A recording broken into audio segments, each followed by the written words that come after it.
Alrighty, here's part 3. Now I've let the shoes cool off for about 5 minutes probably. All the tabs are solid, holding on tight. And I used to leave it just like that, where you can see the line. And unfortunately, with how heavy they are, they were still separating. Okay, so this is why I've implemented this next step. And I just call it blending. I'm not sure what else to call it. That's the best word I've got for it.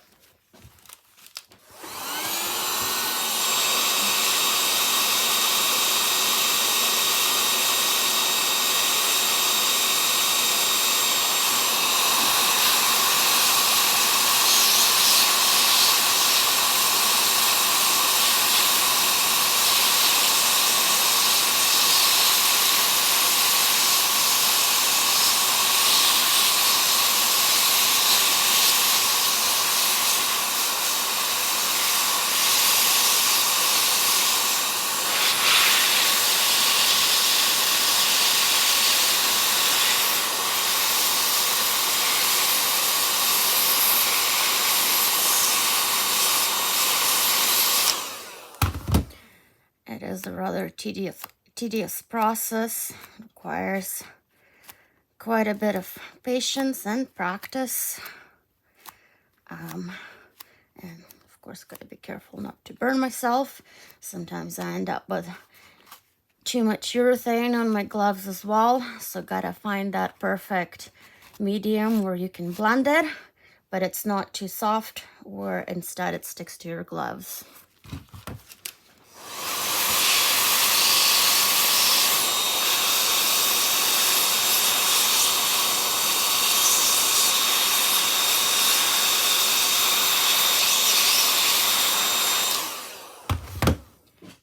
Takes quite a bit of time, so I probably won't show every single tab on this one.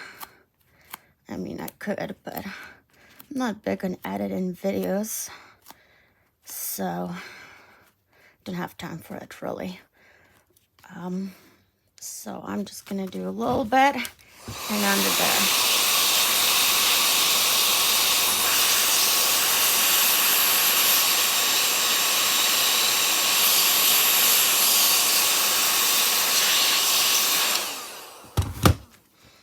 Now this process looks different on a brand new thick shoe versus a shoe that's already been a little bit worn out, but works about the same.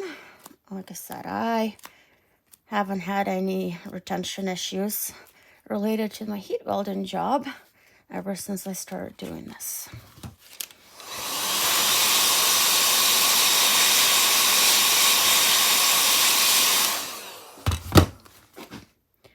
Just takes time, practice, and patience.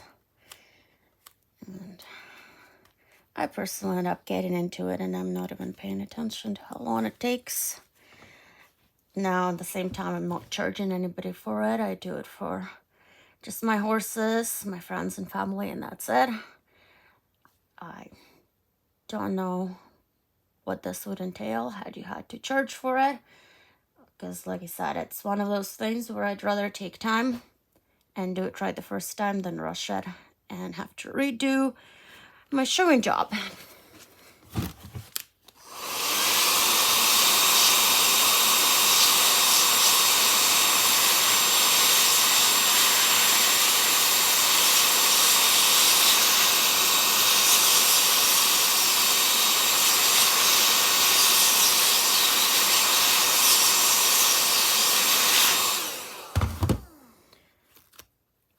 It's, I guess, to each their own. If you can avoid doing this, great.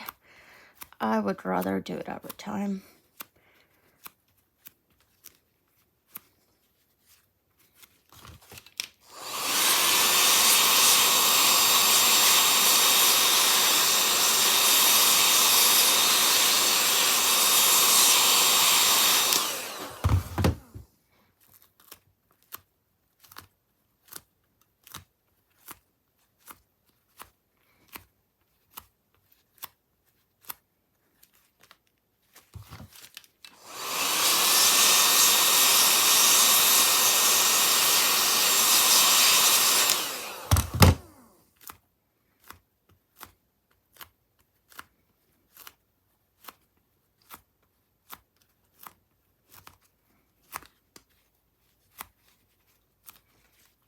so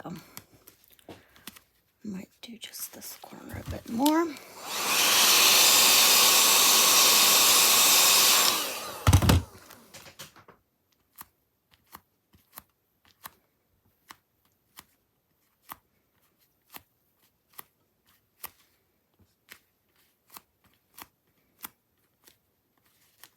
Okay, it's all done. Blend it in. Now this is the difference between retention and no retention with a heat welding job specifically. Like I said, I've had tabs come off before I started blending it, and this blend has been a lifesaver. Makes it so that the shoe and the tab are part of each other, and obviously I can touch up things like this where there's an air gap. Now maybe I'll show you if I can find right now which one I needed to touch up here. Show you what I do in here, but it is not a perfect fix. So far it's worked. Oh, I don't think any of them are that loose now. Look pretty good.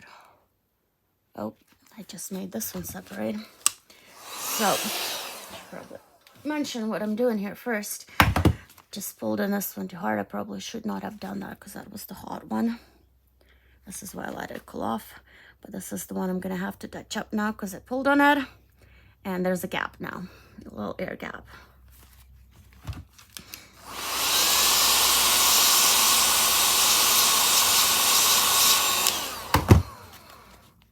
Usually as simple as this.